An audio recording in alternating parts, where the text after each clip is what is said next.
Because you got a Jethro Bodine bowl of cereal there. That's what they used to call it in my house. Speaking of Jethro from the Beverly Hillbillies.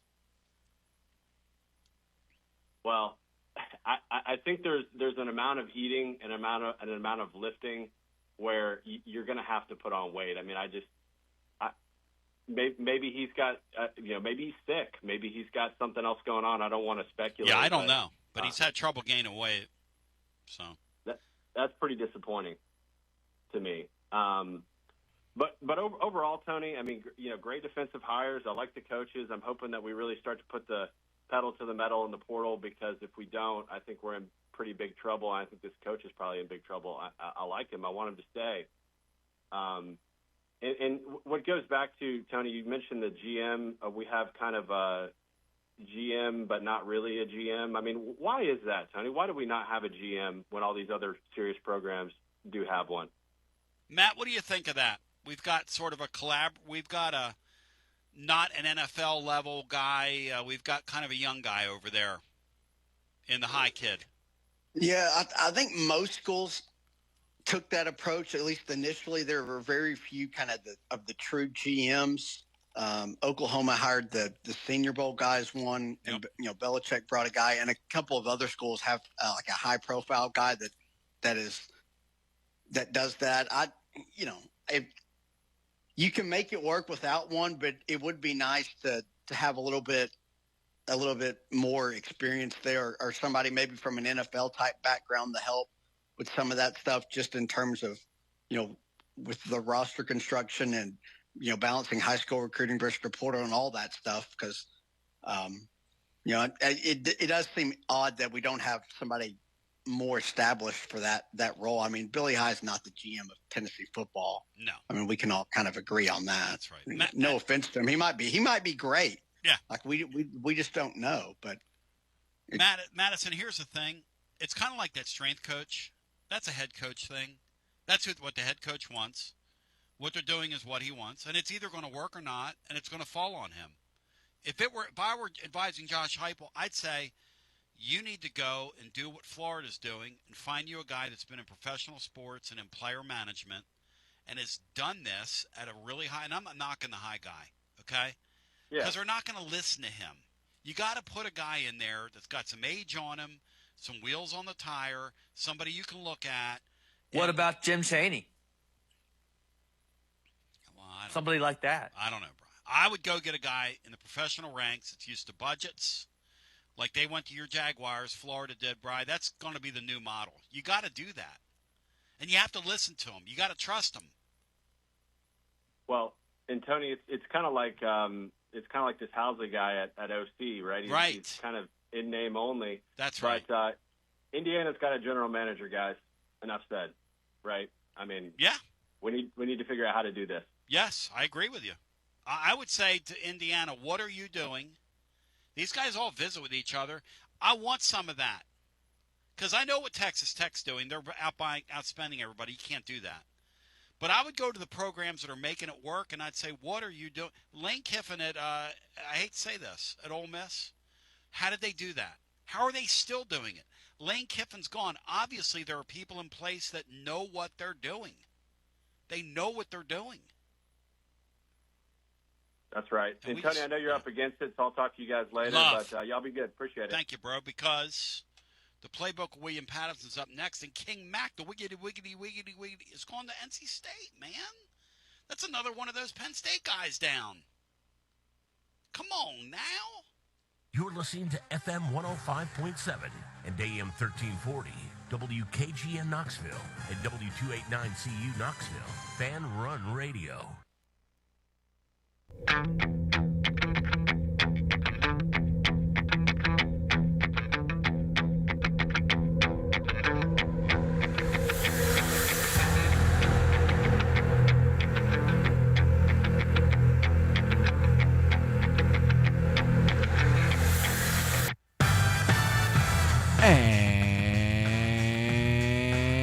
And here we go, live from the White Claw Hard Seltzer Studios. It's the Playbook presented by VIP Play.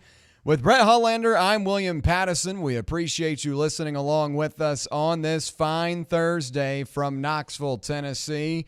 And the transfer portal continues to roll on, as does our Transfer Portal Central for Tennessee football. So much big news to talk about. So many new visits to mention as well. A lot going on right now. It's a fun time.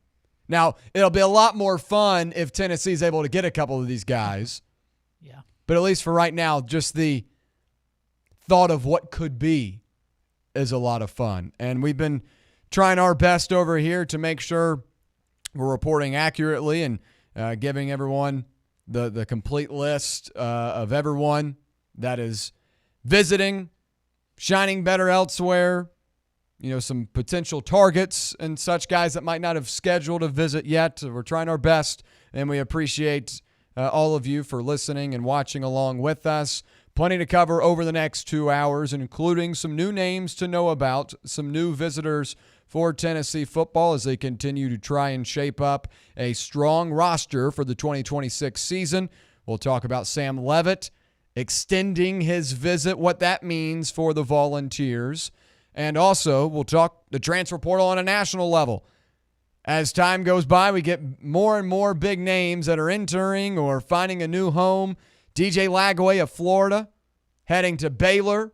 Former cornerback standout for Tennessee, Ricky Gibson III, headed to Texas A&M, a team that Tennessee will face next season in the 9-game SEC schedule. And we'll also talk the college football playoff.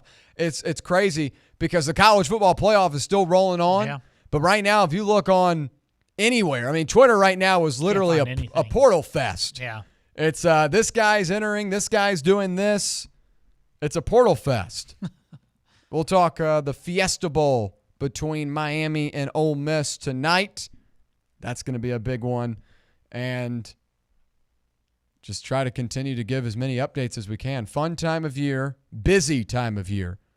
Sleep is at a premium right now for William Pattison. But Brett, how are you today? Good, man. I watched some college basketball last night. And yeah. Obviously, keeping one eye on the portal. It's hard not to, and stuff like that. Watched Kentucky get a loss. Vandy gets kind of a signature win for them on this early in the season as well, beating Alabama last night and everything like that. Watched a little bit of a TV show that I'm watching and, just try to relax a little bit, busy times around Tennessee football and just trying to see what's going on with, Leavitt, see if there was any pitchers floating around or what he was doing or whatnot. But, just crazy times we're in right now, that's for sure. Well, I told you guys I was going to go pick up Sam from the airport last night. We had a great time. Lonesome Dove. I had to come to work today, but Sam and I hung out all night, played some video games, chopped it up. He told me he loves Knoxville. I'm just playing. But loves Tristan Keys. Yeah, oh yeah. He was like, man, Nealon's a lot cooler in person. But no, in seriousness, Sam Leavitt extended his visit with the Volunteers, and as we talked about yesterday, this is a big target for Tennessee football. I've been very high on him since before the season began this year. I did my top 10 quarterbacks. Sam Leavitt was one of them. I was a big fan of this Arizona State team this past year. Unfortunately, injuries derailed what could have been a very, very special group. Not just to Sam Leavitt, but Jordan Tyson as well, who's going to be a first-round pick in the NFL draft here in a couple of months. A lot of injuries across the board for them. Didn't end up going the way that they had anticipated, but still had a strong season and knocked off Texas Tech in the regular season. The only team to do so this year, outside of Oregon, obviously in the college football playoff. But Sam Leavitt played in that game and performed at a high level, despite only being at about 60%. So we'll talk Sam Leavitt here in a minute. As we always do at the top of the show, want to remind and refresh everyone on the updated transfer portal board for Tennessee football, as we've got some new names to discuss in terms of guys coming in. Commits, we'll start with the positives. Quay Moss, safety/nickel from Kansas State, committed on Sunday. top 20 safety in the transfer portal rankings according to On3, began his career at West Georgia. Offensive tackle Ori Williams out of LSU, a 6'8", 335 tackle from San Marcos, Texas, a guy that I believe has the potential to be a really good swing blocker, as he's a former basketball player and did not start playing football until his junior year of high school. A little bit of a late bloomer, but still bloomed into what was one of the top offensive tackle prospects in the 2024 class. A new name that is now committed that we were off the air for. Yesterday we only had two when we were on the air. Now we have Kayan Lee in the boat, an Auburn cornerback, and this is a guy that is a multi-year starter for the Tigers, recorded 31 tackles, 25 solo tackles, 4 pass deflections, and 1 interception in 2025. And overall, over that 3-year career, 82 tackles, 68 of which solo, 17 pass deflections, and 3 interceptions. And he's out of Ellenwood, Georgia, a top 150 transfer in the portal rankings according to 24/7 Sports, and a top 10 cornerback as well, has an 88 grade.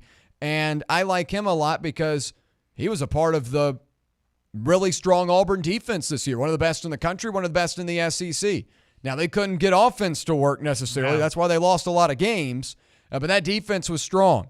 And I know a lot of Auburn fans have now carried their way into the comment section and on Duval Twitter saying this guy's a scrub and all these things. But let's be real, folks. If anyone loses a player, if any team loses a player, that fan base is probably not going to be very positive. It's very rare that you see You can have him. a guy leave and everyone's like, oh, take him. Yeah. Sam Levitt's the number 1 player in the transfer portal, and Arizona State fans are saying, get rid of him.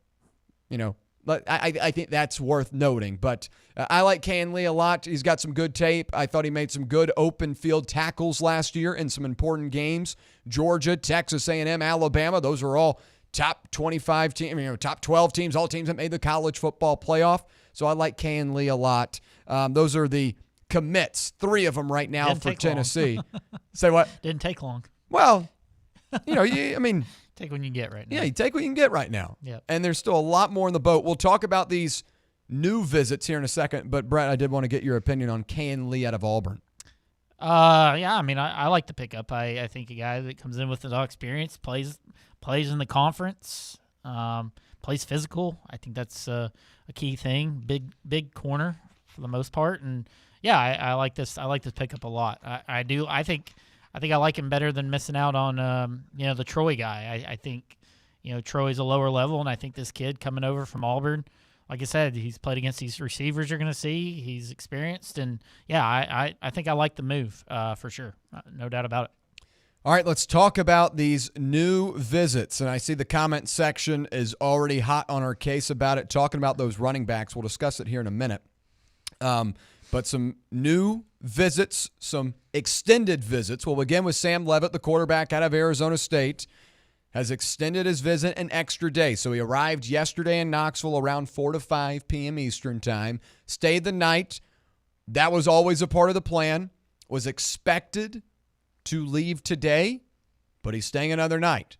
So I don't know if it was Lonesome Dove. I don't know if it was Calhoun's on the river. Something's working. He's staying another day. So that's a good sign that Tennessee continues to talk with him. I will mention he is an Adidas athlete. Tennessee is about to become an Adidas program in July.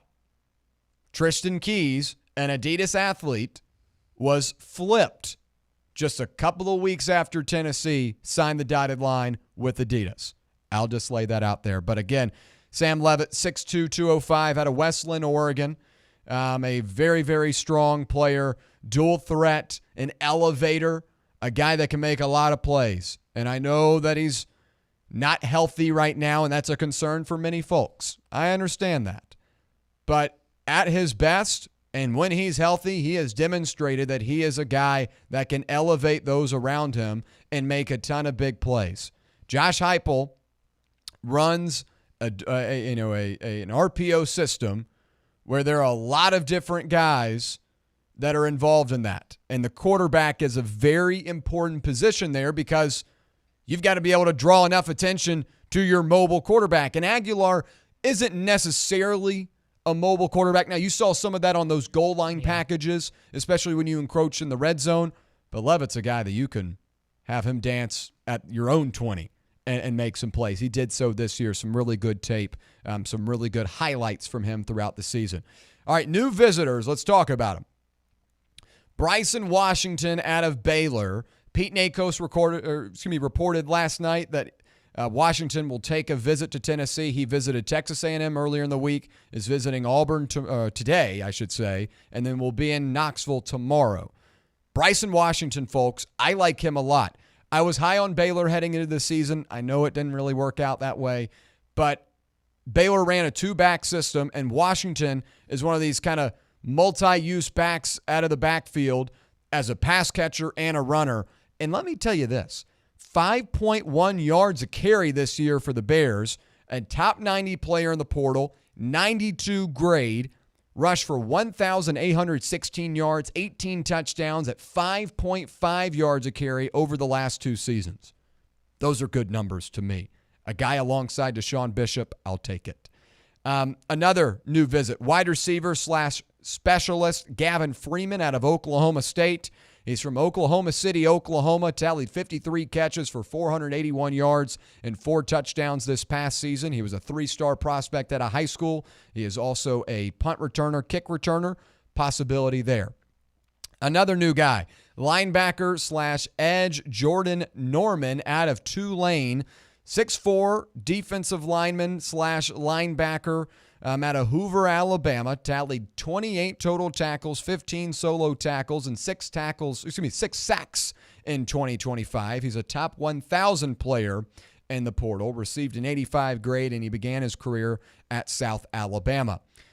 Kicker Cooper Ranvier out of Louisville. This is an interesting name and one that I have a lot more confidence in terms of him possibly coming in the Tennessee boat. He's from Lexington, Kentucky, and he went 21 of 25 on field goal attempts in 2025 with a long of 51, and Ranvier is known for bringing the energy. If you guys were watching Miami versus Louisville this season, Ranvier nailed a big kick, and you know what he did to the Miami bench after it? Did a little of that. He did a little bit of that. He's got some energy to him, which I appreciate. Some swagger and some confidence. I think that's a really good thing. And it's, again, I know we're in the past of Max Gilbert, but there were times and moments where Max looked a little bit over his skis in those big moments. Ranvier's a guy that kind of embraces it. So I like that. Went 13 of 14 on kicks between 30 and 49 yards this year. Cooper Ranvier out of Louisville entered the portal over the weekend, I believe it was on Monday, but that's a name to know for sure. 4 new names I should also mention. A defensive lineman, James Smith out of Alabama, and edge Quay Russaw from Alabama. 2 Alabama prospects there. These are a little bit newer in terms of confirmations today. I know yesterday they were put out by, I think, 24/7 Sports or CBS, but I always wait till I get a confirmation. But in terms of these two guys, Russaw is a number 48 overall player in the 24/7 Sports rankings, a 93 grade, the number 9 edge. And James Smith at 6'3", 297 out of Alabama. How about the number 8 overall player in the portal, the number 1 defensive lineman? I know there have been a lot of questions about what is Tennessee going to do on the defensive side of the football. Well, 2 Alabama guys that are both top 50 in the class, in the portal class, that would change some things. Another name, safety, Dewan Lane out of Penn State. Now, he does not have a transfer ranking at the moment, but he recorded 23 solo tackles this season for the Nittany Lions, and he is from Jessup, Maryland. Would be a guy that has some connections already to Jim Knowles. Now, another new name, and this is a running back, and again, this is a little bit more of a recent one, so I don't have him in terms of a rundown, but this is the running back for California. And let me pull. Here we go. Yeah, Kendrick Raphael from California. He's from Naples, Florida originally. 232 carries, which was 11th best in in college football this season. 943 yards, 13 touchdowns at 4.1 yards a carry. Him and Bryson Washington will both be two running backs that will visit to campus here soon. So those are the new names to know about. That's the new update on Sam Leavitt.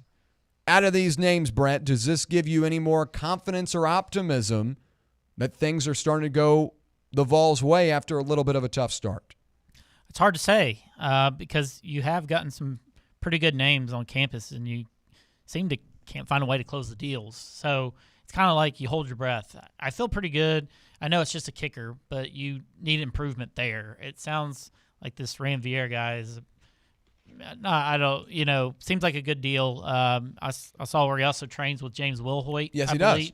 Believe so. That's a big help as well.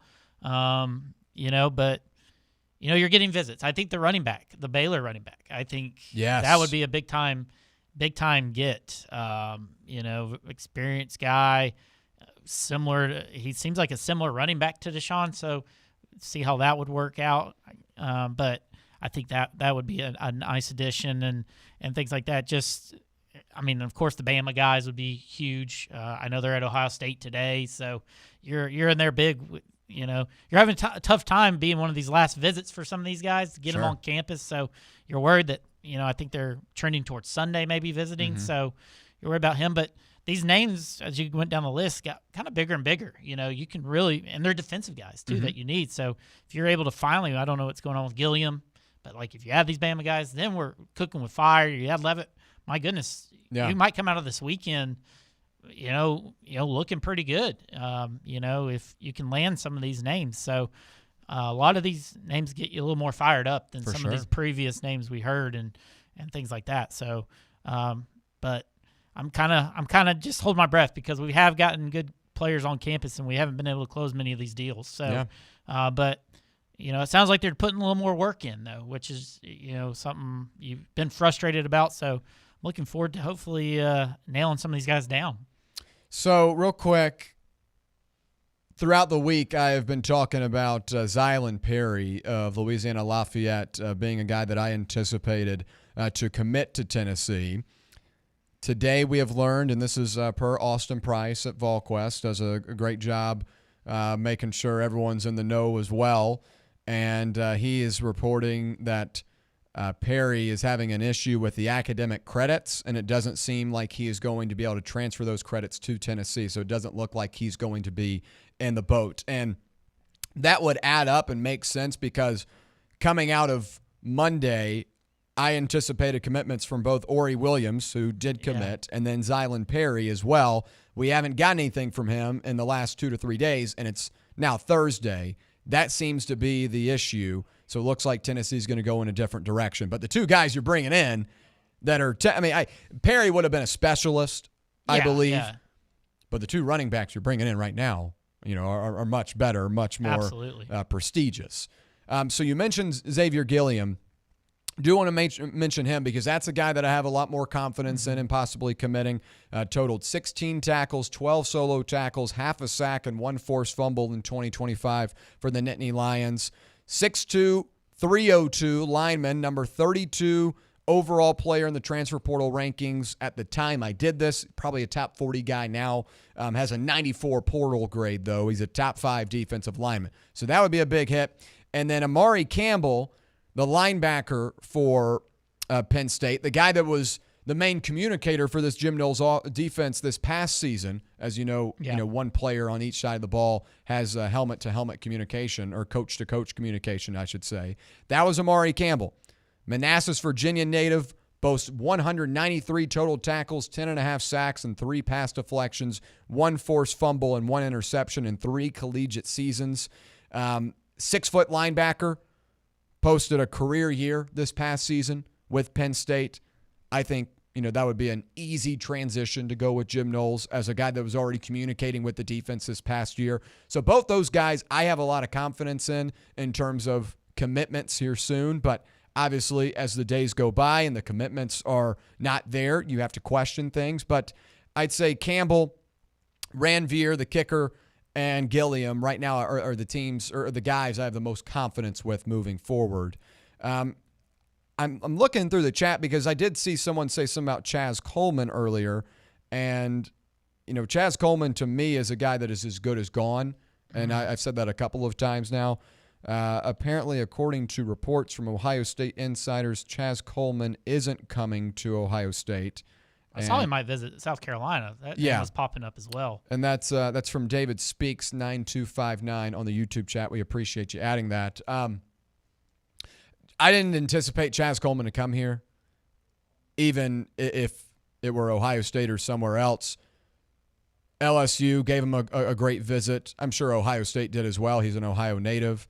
But it from the people I've talked to, Chaz Coleman isn't coming here. So I'll say that. It doesn't. There wasn't a whole lot of buy-in. What about the on the visit? The Pitt guy? He visited yesterday, right? Yes, Francis Bruo. I know he has a bunch of visits lined up. Yes, he does. I don't know what the confidence level is on him. Yeah, he was here yesterday, and he's a very intriguing option for Tennessee on that defensive line. He was a freshman All-American this season in the ACC. 6'2", out of Westerville, Ohio, totaled 36 tackles, 18 solo tackles, 1 sack, and 1 forced fumble in his first season. He was a 3-star coming out of high school. I think he kind of reminds me a little bit of Omar Norman Lott. Okay. He's kind of got a similar frame to him. And I think, again, any of these guys that Tennessee's able to bring in the boat would be good. But I think he's underrated. It'd be interesting to see as he progresses through his visits if he continues to keep Tennessee in mind. But I do like Francis Bruo out of Pittsburgh, a guy that dazzled in his first season. Let's see here. Looking at this YouTube chat before we hit the break, Xavier Gilliam, crystal ball to Pete Nakos. I also, I expected an announcement yesterday. We haven't gotten one yet, but I would think he is a guy that's in the boat. Let's see. Buck says academic. What about all the reports that most of these guys weren't even attending classes? It is interesting that academics has a play in this. Yeah. I know right now, Damon Williams Jr. hopping out of Washington is one of the main storylines and talking points in college football. It doesn't even feel like classes are involved here. But got to keep in mind, folks, these guys are students. Like, they've got to be able to transfer credits to get to a place. Isaac McNeely, in terms of the basketball team, Isaac McNeely apparently didn't have his major here, and his credits will not transfer over to Tennessee. And that was, obviously not the only reason why he didn't come here. He went to Louisville and committed on the spot. But it does show that academics do have a play in this in terms of if those credits transfer and stuff like that. So that is interesting as well. A couple of questions on George McIntyre. What's wrong with McIntyre? Nothing's wrong with him, just very thin. We've talked George McIntyre a lot on here, and I think that some of the narrative has now been taken to Tennessee just is out on him. I'm not out on him. I don't think Tennessee is out on him. I don't think the staff is out on him. Mm-hmm. But the reality is he did have kind of one job this year and wasn't able to do that. Now he's got allergies, and I've mentioned this multiple times. Allergies and intolerances. Of anyone, I understand it. I've got 15 of them. It is very it is very difficult to eat and gain weight and do all of that. But I will say, if you go to college for 4 years, you can gain some weight. I sure as hell did that. But I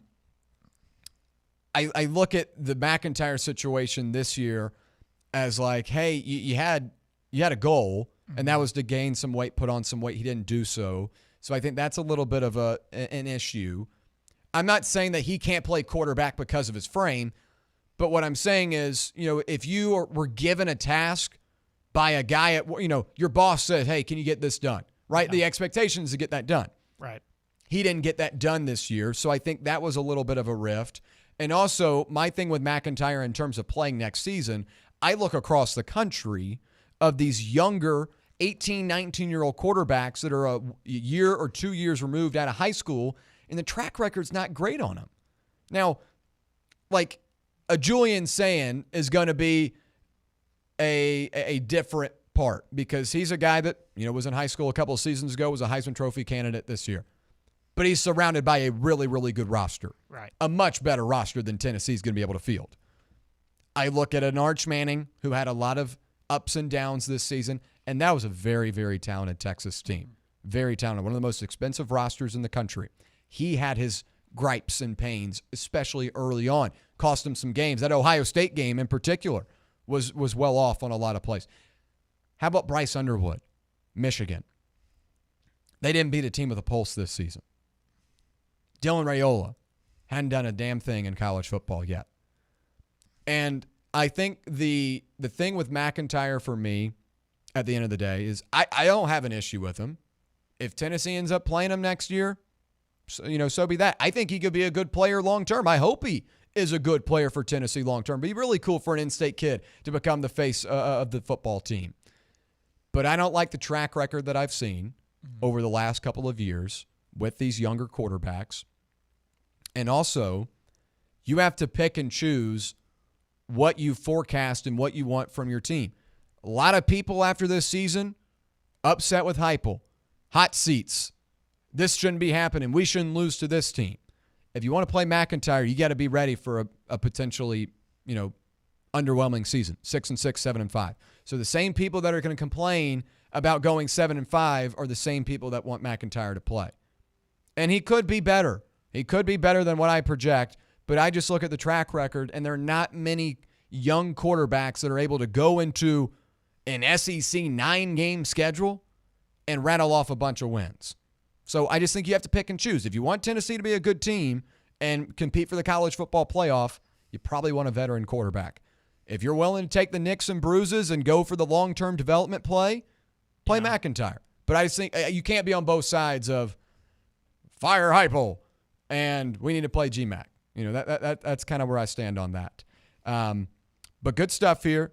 We'll continue it in our next segment, continue talking the transfer portal. We'll focus on Sam Leavitt, the latest on him, and we'll continue to read your comments. Stay right here. It's the Playbook presented by VIP Play on Fan Run Radio. Take Fan Run Radio with you on the all-new Fan Run app. Just search for Fan Run Radio wherever you download your apps. Men all around Knoxville are celebrating the difference Men's Pro has made in their life. I'm Evan Bass, founder of the clinic. If you're struggling with ED, we want you to be able to celebrate as well. As men, we hate going to the doctor, but Men's Pro was designed to take care of men like you better. These things can get worse if untreated, but you're not alone. The medical support team at Men's Pro has your back. Today's the day to feel alive again. ED, performance issues, enhancement. We've effectively helped men jumpstart their performance comprehensively and with proven medication dialed in just for you. With same-day booking, you can meet our passionate team, and under guidance from our medical provider, you could leave with a plan that changes your life. The number one thing we hear guys say is, I forgot how I used to feel. Guys, it's time to feel amazing and crush this new year. Call my team right now and let us treat you to an unforgettable experience. Dial 865-544-8220 or go to menspronknoxville.com. Okay, so we really need uniforms and equipment for this season. Can I trust you with that? Cool, I'll just order them online. What? Yeah, I'm gonna hop online and I'm gonna get them ordered. Hold up, that's not a good idea. We shouldn't just spend money on some random online retailer, okay? I mean, it seems pretty convenient. Trust me, it's a terrible idea. Let me simplify this for you. SM Athletics. Okay, how do you pronounce it? SM Athletics? They're the go-to for uniforms and equipment, whether it's for universities, high schools, youth leagues, you name it. So why wouldn't you rather go with professionals who can guide us through the process, design the perfect uniforms, and deliver the best equipment? Yeah, I guess that makes sense. What's the name again? SM Athletics. Right.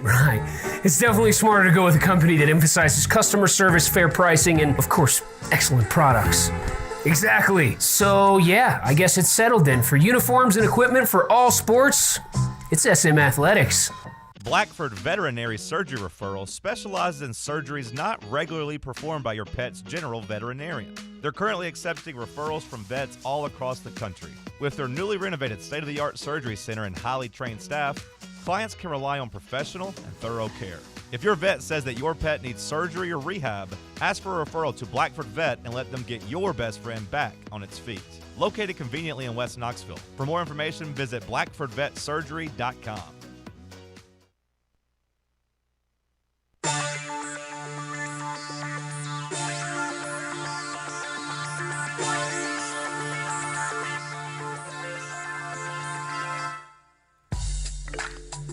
All right, back here on the Playbook presented by VIP Play. We appreciate you listening along with us on this Thursday as we continue our Transfer Portal Central for Tennessee football. So much going on right now, so many names to know and discuss. We appreciate you hanging out with us. And if you're on the YouTube chat, feel free to chime in on the comments section. We'll read it off and get into any questions that you may have as we continue to navigate through the chaotic portal.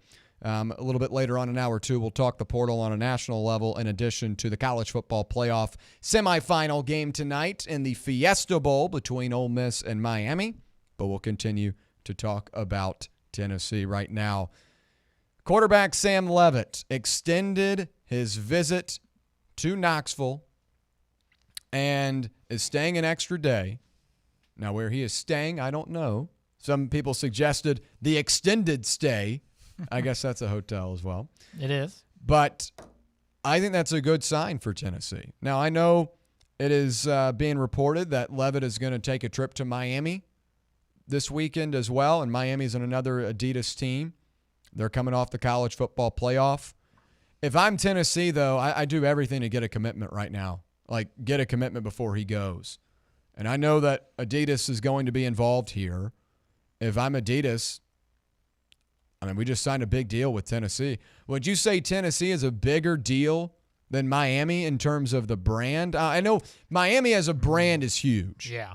But Miami in terms of the campus and the game day environment, I don't think is anywhere near what Neyland Stadium looks like on Saturdays. No. I mean, Miami plays in Hard Rock Stadium where the Dolphins play, and it's like 45 minutes away from campus, and half the time there's no one in the stands. Now, Miami does kind of feel like a Sam Leavitt vibe. It does. But the fact that he's staying here another day tells me that there's a little bit more momentum to this than we had anticipated. I will say I don't love that he's going to Miami to take a visit. With these things, I would love to just lock these guys in, you know? Yeah, I mean, I know it's Kentucky, but he had an extended stay there and supposedly had a bag on the table and still went to LSU. So is that what he's doing? Is he waiting for these Miamis of the world, Oregons, to get in the picture? You know, I feel like these guys have already been in communications with Leavitt about things. I know these guys are leaving, possibly Dante Moore and Carson Beck. They're making arrangements and things like that. So I don't know, but we'll see what happens. Got a caller coming in, but David Speaks says Lagway just committed to Baylor. Surprise, surprise. Yes, his father played for Baylor as well, and that was one of the teams that was thrown out there early on. I think Baylor's going to be a great fit for Lagway, by the way. We'll talk more national level here in a little bit. Up for Lie says, I live next to Hard Rock. You undersold how hard it is to get there from Coral Gables. I bet. And that's the thing. Like, I think Tennessee is a really intriguing destination outside of just, you know, the football team and what you could build with your brand and stuff like that. Knoxville's a fun place to be in the fall. And I think the SEC in general is. But again, I talked about this yesterday. I've got a friend of mine that does content for college football and a bunch of different sports, right? And he visited 6 schools this year: Texas Tech, SMU, Memphis, Vanderbilt, Ole Miss. Tennessee was one of them as well. And he told me, he's like, Tennessee is unlike anything I've ever experienced in terms of a game day environment. And I think if I'm like a Sam Leavitt, obviously Miami has a big brand. They've got a ton of history. But in reality, I mean, Miami isn't that same deal anymore with the stadium being 45 minutes away. Like, you're not getting that true college environment. And maybe that's not a big deal to him. Maybe it's not. What about all the rumors of his getting out and about and doing all that stuff? There's a lot to do in Miami, you know, and things like that, right? Well, I think the off-the-field stuff, again. And what does his brother want?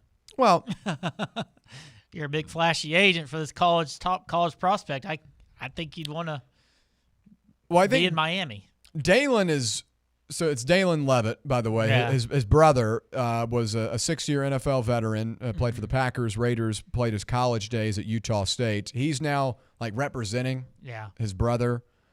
He's a little bit of a tool, but, you know, the the character issues and stuff like that, I feel like is a little overblown. I know that Tennessee fans should be weary of that. Nico Iamaleava, Boo Carter, 2 examples. But yeah, I think a lot of it has become Sam Levitt's the talk of the town and has been the talk of the town for the last 2 months in terms of the portal. He was one of the first big names that anticipated to enter. And there's been a lot of time leading up to that for people to, kind of form and come up with narratives. I get it.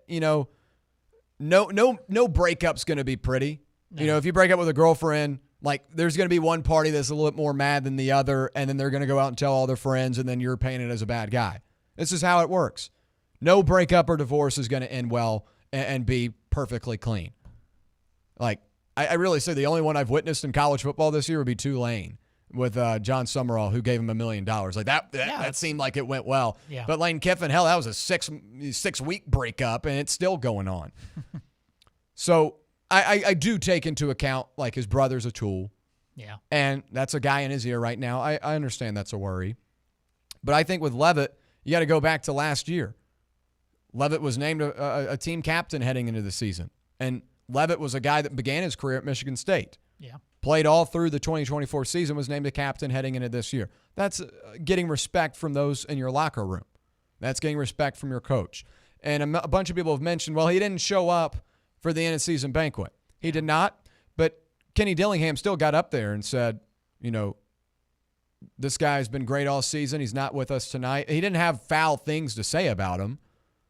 Like, if you're in the portal, like, it doesn't really make much sense to, come back and hang out. You know what I mean? I don't know. Maybe I'm looking at it a different way, but he missed from like late October on. Yeah. And that end of season banquet was on December 7th. So like he was probably already back home. Like, I don't know. I mean, do you think he's just going to continue to kind of wine and dine himself, take a visit to Miami, possibly Oregon, and just come back, sit down, and make a decision? That's very, very possible. Like, it's very possible. I mean, don't you think LSU has an offer on the table? It's very possible. But I think what Tennessee has up their sleeve here is Adidas. And I think Miami has that as well. Mm-hmm. And then it just comes down to fit. Where would you rather be? Yeah. But I think Adidas plays a big role into this. Yeah. Tennessee's an Adidas program moving forward. Sam Levitt signed an Adidas deal. Now, does it make a difference that we don't start our deal till July compared to like Miami already? Doesn't make a difference because you can already well, he's already an Adidas athlete. Got you. So it really wouldn't matter it really wouldn't matter until then. But let's see, Levitt is a one and done. Not sure worth the money being hurt. Well, but if he's a one and done though, you got him for 1 year, and for the George McIntyre, Faison Brandon people out there, that should be a good sign. Most people think it's a one and done type situation you're in now with this portal. Yeah, I one and done for Levitt would be fine with me. Now, he's got 2 years of eligibility remaining, but if you're in the class that want to see McIntyre and Faison, which I do, I want to see both those guys. Yeah. Give them the opportunity to battle out heading into the 2027 season, but roll into this year with an experienced quarterback that can play at a high level, has already done it in the college football playoff before, and let McIntyre gain some weight and compete with Faison Brandon and learn the system a little bit more. I really don't think it's a bad plan.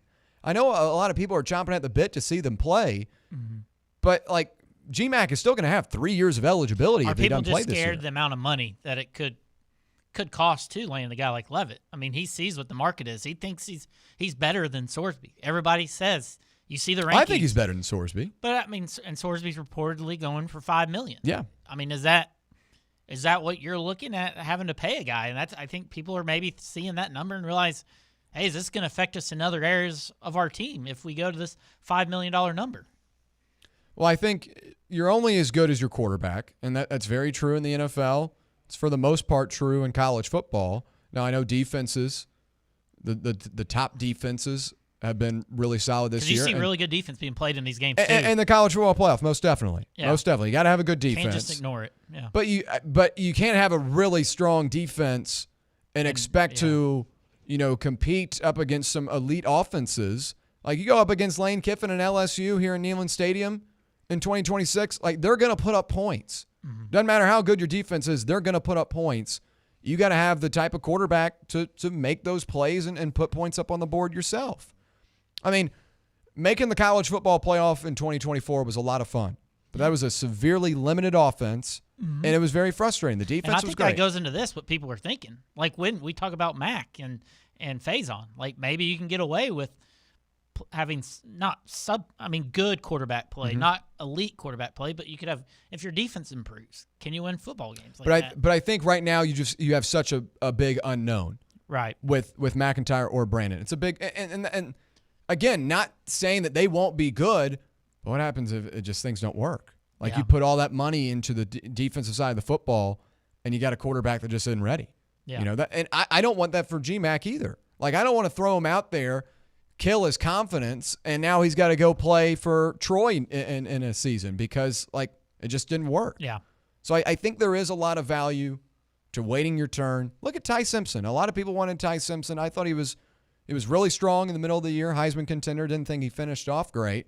Ty Simpson's a guy that sat around for 4 seasons at Alabama through 2 different coaches and had a really strong season. Dante Moore began his career at UCLA.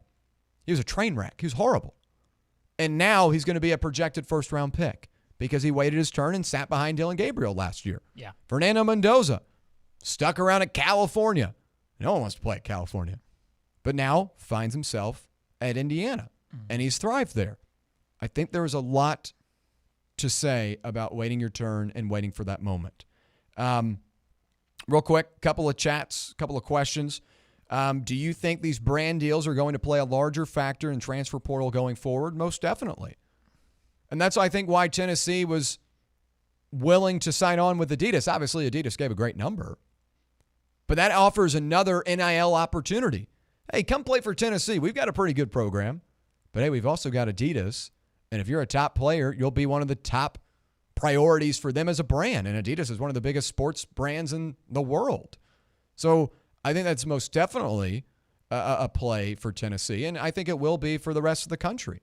You know, if you're an LSU, you got a big contract with Nike, you get a big-time quarterback, they sign on. Elijah Surratt yesterday signed with Adidas. Elijah Surratt began his playing career at St. Francis in Pennsylvania, an FCS team. Went to James Madison, followed Signetti to Indiana. Now that guy is an Adidas athlete because you have the Indiana connection. So I think most definitely these brand deals will affect the portal moving forward.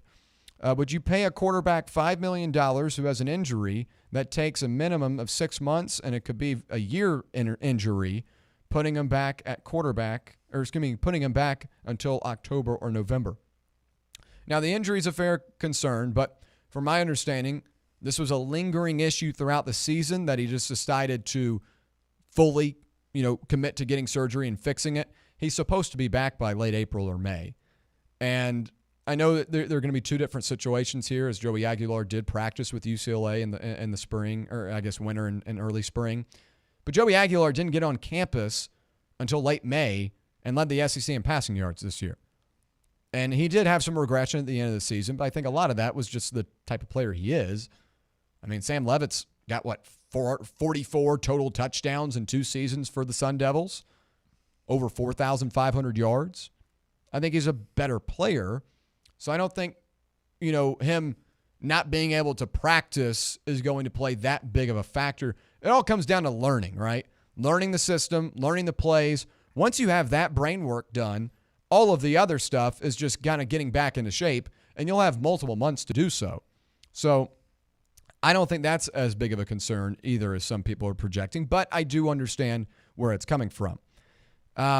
We played a really weak schedule in 24 that had bad quarterback play, says Everything Vols with Jay Rice, who sends a nice token. We appreciate that. I would agree. Oh, we got Matthew and Dallas still on the line, too. Yeah. I'm so sorry. No, you're good. You're good. I'll hit that question here in a second. Matthew and Dallas on the line. I do apologize, Matthew. I got carried away there. No, you're fine. You're probably going to hate me because with all this portal talk, I want to keep us on our toes here with Saturday's matchup with Florida. So I have a basketball question. Okay. Is that going to ruin you? No, go ahead. No. So I listened to Sam Beard's Southeastern podcast. Really good stuff. Encourage our listeners to check it out. And in the podcast, it talks about, this team will go as far as Nate Ament and Jacoby Gillespie go. He talked about them wanting to average. You want to get probably 40 points combined out of the 2 of them.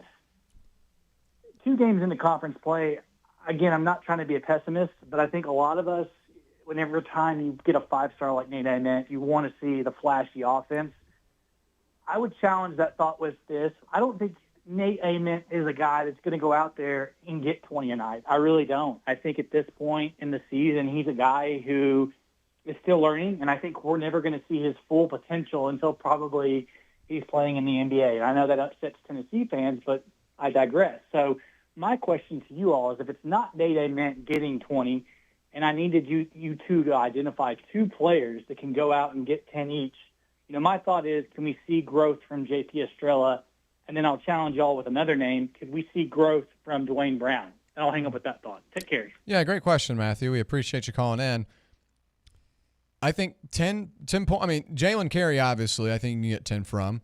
I think J.P. Estrella, at least early in the season, looked really, really strong. And I thought that his touch around the glass is unlike something we've seen in years past in terms of back to the basket and being able to put, a nice angle on the ball from 3 or 4 or 5 feet away. So I'd look at Estrella as that. I'd look at Carey as that down low in terms of a perimeter guy, because I think that's more so where Tennessee needs production from. I mean, I think at this point you have to have, something a little bit more from Amari Abram, but Amari Evans, I think, has shown flashes of a guy that could possibly be a scorer. But again, he's a younger player. He's had some growing pains as well. What would your answer be on that, Brett? Well, if Amari Evans' minutes are going to continue to go up in the way he works around the rim and gets out and runs, I like him as a potential option there. I think his minutes are going to continue to grow up now that Ethan Berg's finally off the map there for Barnes. But I think you just combine any one of the bigs. I think Jalen Carey as well, Okpara. I think you combine like those three bigs kind of, and then Amari Evans and stuff like that. So that's the hard part. You just each game we're going to go into this and not know who it is going to be, and that's the hard part with the team. But I mean, there are a lot of options, and if you might need a multitude of guys to go get 10+ points for this team to be successful on the offensive end. Yeah. All right. When we come back, we'll talk best bets presented by VIP Play. We'll continue to read your comments. Jay Rice will get to that really weak schedule comment in a second as well. So much to cover, though. Hour number 1 flying by. We'll wrap it up when we return right here on the Playbook presented by VIP Play.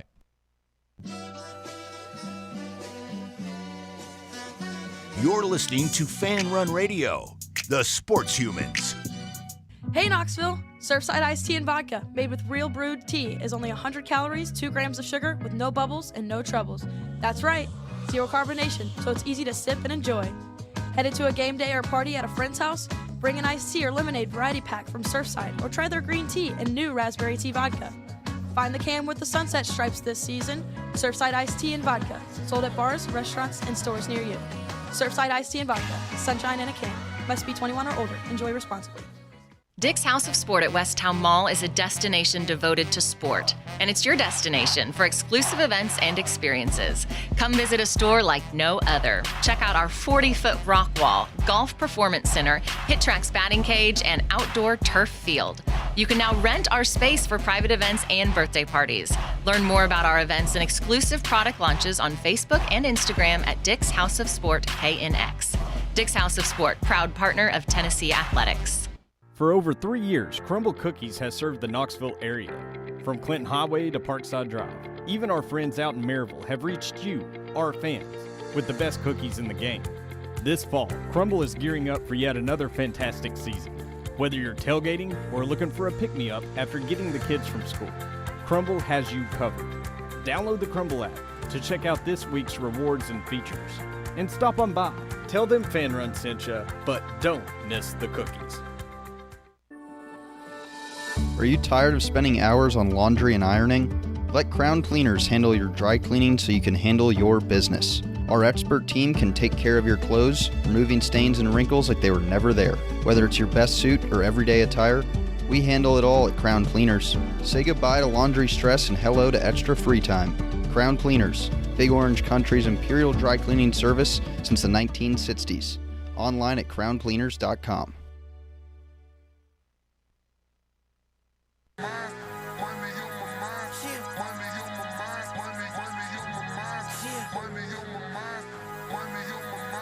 right. That's right.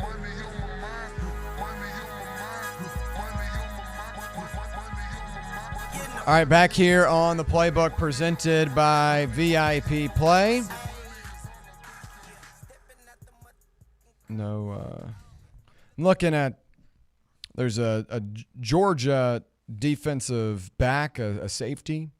Yeah. Jonel Aguero, I think. Aguero, I believe. Yeah, I saw that as so well. he put out he put out with JP Visuals that he's got 5 schools to watch. My understanding is it's just interest, no official visit yet for that. No, and I think it's more so teams to watch possibly for him. Yeah. So I would say. Just it's early stages, but it's a 2-year starter at Georgia at the safety position. Yeah. So I don't know. You got to take everything you can at this point. Real quick, best bet segment, as we always do at the top of hour number 1, presented by VIP Play. Folks, if you're a college football fan, an NFL fan, right now is the time to get involved on the VIP Play app, especially if you're in Tennessee. Use the code FANRUN, get $100 instantly in bonus bets. That's FANRUN, all caps. When you bet $20 or more, you'll get $100 in bonus bets. College football playoff tonight, Ole Miss, Miami. Tomorrow, Indiana and Oregon. And we got a loaded weekend of NFL football. I'll be in Jacksonville on Sunday. Duval, I'll be there. And Duval. There it is. Thank you, Brett. Yep. And if you're an NFL fan, maybe don't want to bet on these 2 games tonight, or I guess one tonight, one tomorrow, use the VIP Play app to get $100 in free bonus bets on Wild Card Weekend. Why would you not do that? FANRUN is the code. All caps, FANRUN. Gambling problem, call 1-800-889-9789. Must be 21 years or older and located in Tennessee to bet. Okay, real quick, I did want to circle back to a comment we got earlier. We played a really weak schedule in 2024 that had bad quarterback play, and I would agree with that. NC State didn't end up being the type of Power 4 versus Power 4 matchup that you had anticipated. The big games you played that season, Georgia and Bama. I mean, Bama. You get the win at Bama, but I feel like Bama, Tennessee now is the home team takes it. Oklahoma didn't end up being that good of a team. Jackson Arnold obviously was. You got to give us something here. That was on our schedule. I know. I'm just saying. Top 15 win at the time. No, I'm just saying. But I think what the commenter is saying. Yeah. Is looking back on it, that team was able to make the college football playoff, but Tennessee was able to kind of skate by some teams that weren't as strong as you had anticipated at the time. That's true. NC State, Oklahoma, Alabama, all of those. Georgia, you go on the road, and I thought, at least for the first half, most of that first half, Tennessee played some of their best football they've ever played against a Georgia football team. And obviously things go a different route, but that Ohio State game was surely an awakening. I think quarterback play really matters. And I know that, it's easy to go the route of a GMAC or a Faison, but I mean, Nico wasn't great that season. Mm-mm. He was kind of a game manager. Levitt's not going to be a game manager. I feel like McIntyre, or at least early on, is going to be a game manager. He's not going to have the ropes taken off him per se. You know what I mean by that? Well, and your best player was also Dylan Sampson. So you're going to give a guy like that the ball as many times as you can. Yeah. And help a young guy like that. Mm-hmm. We also had a really weak, receiving core with Brew McCoy. Squirrel White always hurt. Mm-hmm. Brazil wasn't the guy, and maybe it had to do with Nico and things like that. Thornton was good, but he didn't really have the step he did. Now he's taking and in the Nico NFL. missed a lot of throws and different. There was a lot that went into that offensive team. Offensive line wasn't great. Lance Hurd couldn't even get up and down the field. So I mean, it was amazing you made the playoff with that team, to be honest. So, but you've got everything in place outside of this, especially at least offensively. You just need that quarterback position to really keep the foot down, because the way things are right now, you might need to be scoring 35+ a game, and things like that. But it's nice to have a dual threat quarterback again. I think that's when Heupel's at his best. All right, when we come back for hour number 2, we'll continue talking the transfer portal on a national level and as well for Tennessee. Also, talk about the college football playoff tonight between Miami and Ole Miss. We'll give a breakdown for that, and we'll wrap things up. Hour number 2 on the way. Smash that like button if you're on YouTube. Stay right here. It's the Playbook. the flagship station for Tennessee football. Fans, Fan Run Radio. Today, we raise a glass of Jameson Irish whiskey to the sport of football. Hear, hear! To Gaelic football, born in Ireland in 1885 in its thrilling blend of soccer, rugby and basketball. On a massive field, 15 players kick or hand pass a round ball that scored points over a bar or into a net. No pads, no helmet, no sense. Hear, hear! To college football, which kicked off in 1869 when Rutgers beat Princeton 6-4 in the Battle of New Jersey. With 11 players in helmets and pads, teams battle on a 100-yard gridiron with explosive pass plays and hard-hitting tackles. Unless you're called for targeting. Hear, hear! Since 1780, Jameson Irish whiskey has been enjoyed by sports fans all around the globe. Whether your football is Gaelic, American, or even soccer, we can all agree on super smooth Jameson Irish whiskey. Hear, hear! Attention service members and veterans. Introducing the Griffin Law Firm, your trusted ally in military legal matters. From court martials to benefit claims, at Griffin Law, your mission is their mission. Here's VFL Marshall Griffin. As a veteran and retired military attorney, I've successfully defended lifelong benefits and helped preserve professional futures. So I know that when you hire a military justice lawyer, you maximize your chance to get relief. With my unique experience, I can advocate for you because there's no military matter that's too big or too small. Let us help you make these critical decisions that could affect the rest of your life. Remain silent. Request counsel. Call Griffin Law. For a free consultation, call 888-707-4282. That's 888-707-4282. Or just visit griffinlawdefense.com. At Knoxville Insurance Group, they understand the challenges many consumers face when searching for insurance coverage. That's why whether it's for you, your family, or your business, they create a coverage plan specifically for your unique needs. Knoxville Insurance Group is an independent firm, which means they aren't beholden to just one insurance company. They search multiple companies, acting as your negotiator to find you the best possible policy and price. Start a quote in minutes at KnoxvilleInsuranceGroup.com or call them today at 865-694-9788. Yee-haw! I've been hooting and hollering ever since I started betting with the VIP Play app. VIP Play has more than 200 leagues, every bet type you can imagine, live betting and live hosts, all with 24/7 support from real live people when you need them. Start betting better with the VIP Play app today. Don't be a better, be a better with VIP Play today. Download VIP Play today or head to VIPPlayApp.com. Make sure you use the promo code FANRUN to take advantage of their welcome bonus and so they know that we sent you. Gambling problem? Call 1-800-8899-789. Must be 21 or older and located in Tennessee to bet. You're listening to FM 105.7 and AM 1340, WKGN Knoxville, and W289CU Knoxville, Fan Run Radio.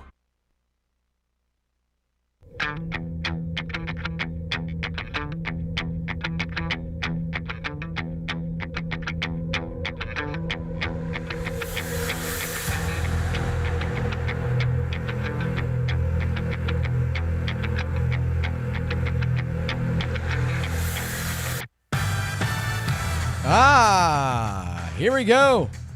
Hour number 2 on a Thursday, live from the White Claw Hard Seltzer Studios. It's the Playbook presented by VIP Play. We appreciate you listening along with us, however you may be doing so, on the YouTube stream, on that free Fan Run Radio app, whatever it may be. Great stuff in hour number 1. We'll continue it here in hour number 2 as the transfer portal rolls on. We'll also talk Tennessee in the portal, as that's always a hot topic right now. Sam Leavitt watch rolls on.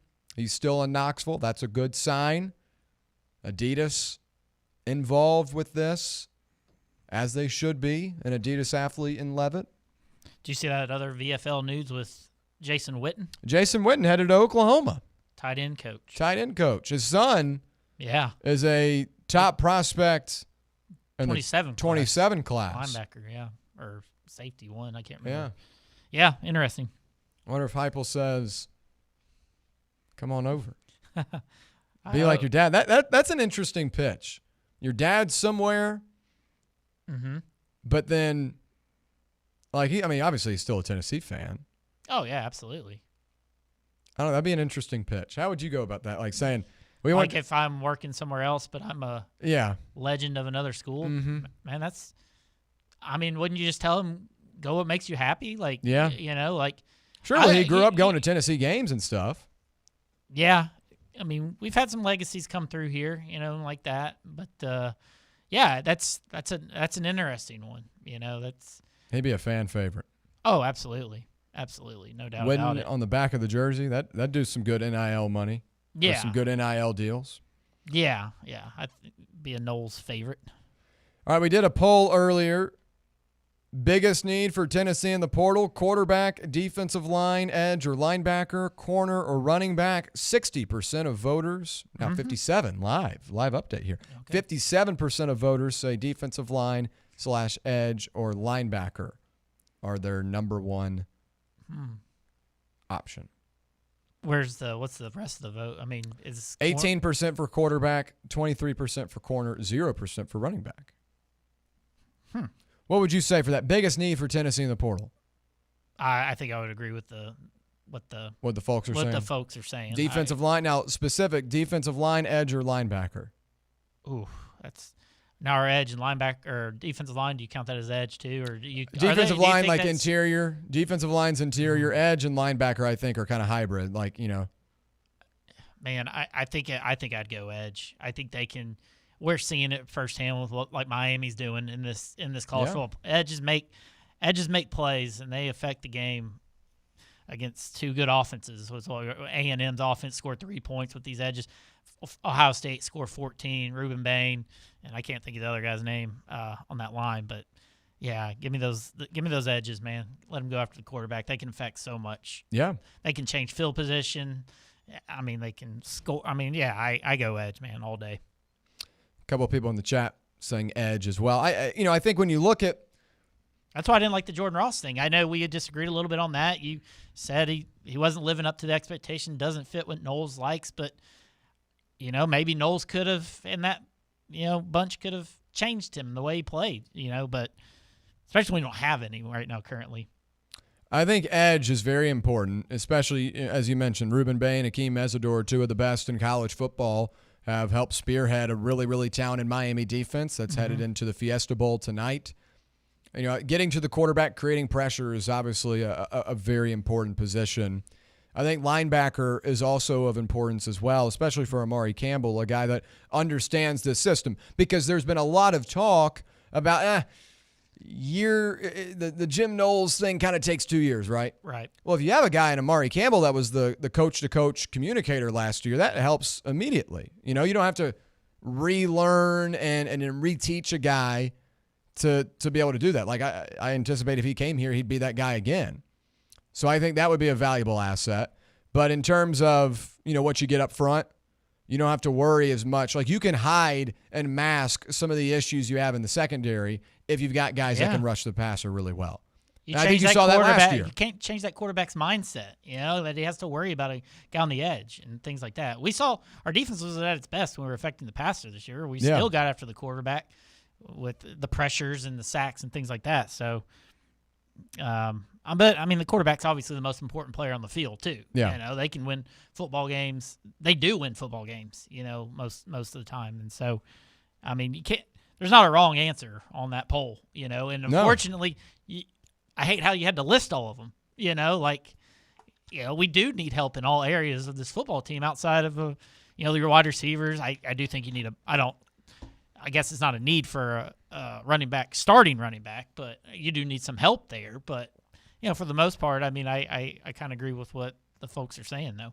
Got our first vote for running back as well. Bryson Washington, I think, would be a really nice addition. Yes, absolutely. Really nice addition. Yes, absolutely. Or the cow. I don't mind the cow guy too much. Again, if you're just joining us for our second hour here, real quick, I'll do a rundown of our transfer portal board for the Volunteers. I've been posting this out on Twitter as well, so if you're not following already, want to see him, as up to date as possible, follow at William Pattison on Twitter. But updated board as of 12 o'clock. We haven't had any more momentum since then. Commits safety Quay Moss out of Kansas State, offensive tackle Ori Williams out of LSU, cornerback Can Lee of Auburn. Still in Knoxville, Sam Leavitt, quarterback out of Arizona State. Lower confidence, but still a target, defensive end slash Leo Chaz Coleman out of Penn State. There have been some murmurs that Ohio State's no longer involved here, but I don't think that changes anything for Tennessee. My understanding, he was kind of checked out on the visit. Mm-hmm. Higher confidence, defensive tackle Xavier Gilliam from Penn State, linebacker Amari Campbell from Penn State, kicker Cooper Ranvier out of Louisville. He's visiting today. Visited/visiting, running back Kendrick Raphael from California. This is coming from Austin Price, who reported this about 2 hours ago. Wide receiver/specialist Gavin Freeman of Oklahoma State. Linebacker/edge Jordan Norman from Tulane, I think is an intriguing prospect. Doesn't look great on the transfer portal rankings, but I'd say he had a pretty big impact for the Green Wave this past year. Safety DeJuan Lane out of Penn State. Another Jim Knowles connection there. Running back Bryson Washington out of Baylor. This was first reported by Pete Nakos last night around 12 o'clock when many people were getting in bed, but some people like me were still typing away on the computer. Defensive line James Smith from Alabama. Edge Quay Russaw from Alabama. Real quick on these two guys. If you were able to add them, oh, that's a home run. Portal conversation changes. Especially if you think you got confidence in getting Gilliam. Like you just put these pieces together, man. I'll just forget, at least on paper. Portal conversation would change. You got those two absolutely. Guys. Yeah, absolutely.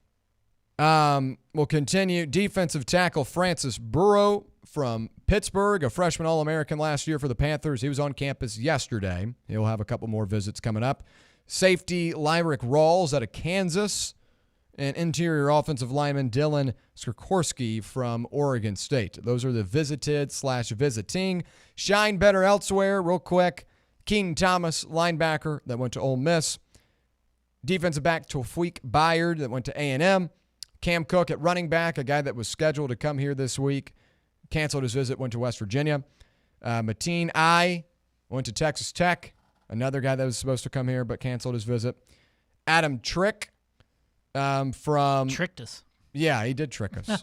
He did trick us. And I misspelled it on my thing. I put Trig. That's on me. Well, that's what he is to us. No. Trick. Kamori House committed to Arkansas yesterday. Jacquez White, cornerback from Troy, committed to Virginia Tech. Cornerback Kanye Thompson went to Pittsburgh earlier this morning. Talked with Kanye over the last couple of days. He told me his top three were Ohio State, Pittsburgh, and Tennessee. Chooses Pittsburgh. Now, one name that we mentioned over the last couple of days, as well as the top of hour number one, Zylan Perry out of University of Louisiana Lafayette, having issues with academic credits per Austin Price, and does not seem like he is going to come here. Now, we had talked about it earlier in the week. I anticipated commits from Ori Williams and Zylan Perry on Monday. We got one from Williams. Mm-hmm. Hadn't gotten one from Perry. And that now seems to be the culprit of why. So make sure to follow online as I continue to update those. Just want to be able to, transparency, right? Just everyone can go out there and see it. Everyone can go out there and know. I know not everyone can tune in. It's hard to keep up with. Yeah. So it's good to have it out there. Yeah. So, Kanye, Slippery Rock Kid went to Pitt. Yeah, Kanye Thompson goes to Pitt over Tennessee. And Ohio State, he's a Pennsylvania kid, though, from McKeesport, Pennsylvania. So he had taken a visit there. He took a visit to Tennessee as well. But, yeah, he's headed there. We'll talk now national level portal because we're now starting to see a couple of other teams find their quarterbacks. Baylor, out of the Big 12, DJ Lagway, the former Florida quarterback, is headed to the Bears. This is not a surprise to me at all because Lagway's father played for Baylor. Lagway took visits to Florida State. The Seminoles end up going with Ashton Daniels. He took a visit to Virginia. Baylor always felt like the best fit to me, but what I do worry about is Baylor has lost a lot of players. They've lost almost every starter from last year's team. So they're going to be completely rebuilding that group. But I do think for Lagway, it could be a breath of fresh air and an opportunity to showcase what he can do in a little bit more of a low-stakes environment. Now, for Matt Arienda, who is the head coach for the Bears, he's probably entering a hot seat year. He could get fired by the end of the season. So there's some pressure on him. But in terms of Baylor, the Big 12, has its ups and downs, its valleys and peaks in terms of who you got to go up against. I think that's a good fit for Lagway. We could very easily see him back at another Power 4. I guess Baylor is Power 4, but maybe another SEC school down the road. Mm-hmm. But I think Baylor's a good fit for him. What do you make of him going to Baylor? I think it makes sense. I've never disliked DJ Lagway or anything like that. I thought he had a lot of potential. I think he also didn't get much coaching down there at Florida. I think that hurt him as well. But he's going to put up numbers there. I think he's going to show what he can do. He'll be playing on Sundays. I mean, it doesn't really matter where you play, different things like that. The pros are going to like you and stuff, but maybe he does make it a one and done type thing. But yeah, I like the fit for DJ Lagway. Puts him kind of out of the limelight. Maybe he can go shine over there at Baylor and put up some numbers. Another SEC quarterback that is headed out of the conference that it committed yesterday, Jackson Arnold, former Oklahoma Auburn quarterback, headed to UNLV. I like the fit for him at UNLV, I will say. Dan Mullen does a great job with quarterbacks. He has elevated a lot of them. He's going to need the best he can do for this kid. Well, Anthony Calandria was at UNLV this past season. Calandria was kind of a nothing at Virginia. Nobody's picked him up yet, have they? No, but you take one look at his agent and you figure that out. Okay. Guy looks like he's about to sell you an off-brand iPhone outside the mall. Just or one of those. You would think you could find an agent out in Las Vegas. Well, he looks like a goober. Is that what he looks like? A mail order agent? He's the same. It's a part of the same agency. It's Young Money. Young Money agency. It's same. It's Lil Wayne's. Oh, it's Travis Hunter was signed with him too. Okay. But the guy looks like a complete goob. Anyway, so Jackson Arnold, he thinks a good spot for him. I do think Jackson Arnold has a good landing spot at UNLV because Dan Mullen has worked with a lot less. Like Kyle Trask wasn't even a guy that. He's still in the league or no? He got dropped. He got dropped before the season. But Kyle Trask was a 0-star, 3-star recruit that had 2 offers out of high school, sat behind every quarterback imaginable at Florida, and then turned into a Heisman Trophy candidate. He's done wonders to Dak Prescott. Turned Dak Prescott, a 3-star recruit, into a NFL draft selection. And I know Calandria is with Nebraska. Or Calandria did go to Nebraska. That is right. Nebraska. That is right. Errors and omissions. I apologize. Oh, you're good. No reason to really know that one. Well, I know you like to pride yourself on that. I try to know them all. Yes. I know you do. I try to know them all. But I do like it for Arnold. I think UNLV is kind of a little bit of a last chance U spot right now, but that can be good. That can be good to be a last chance. Like I think what's interesting about these group of 5 teams approaches is how they go about like adding talent and acquisitions. Like Hawaii. You pick up the pieces, right? Well, Hawaii's doing this slogan right now. It's called Paradise to the Portal. Okay. Like come to Hawaii for a season and go to the portal right after. Go enjoy yourself. They're fully embracing like come here for a year and let's develop you. Let's get you a bunch of catches. And I like that. For UNLV, it's like, come to UNLV. We got Dan Mullen here. It's Las Vegas. It's the box of misfit toys. Yeah. But you never know what can happen. Maybe make a playoff. And then who's the other one? Nevada. Nevada was a very interesting one, the Wolfpack. Their coach, right after the end of the season, in his pitch to recruits, this was right around National Signing Day, he goes, the great thing about coming to Nevada is that if you play well, Oregon's calling you and offering you $2 million. Like, I think it's interesting how these group of 5 teams are pitching it. Right. Like, come here for a year, shine, and then get on out of here. We'll do it again next time.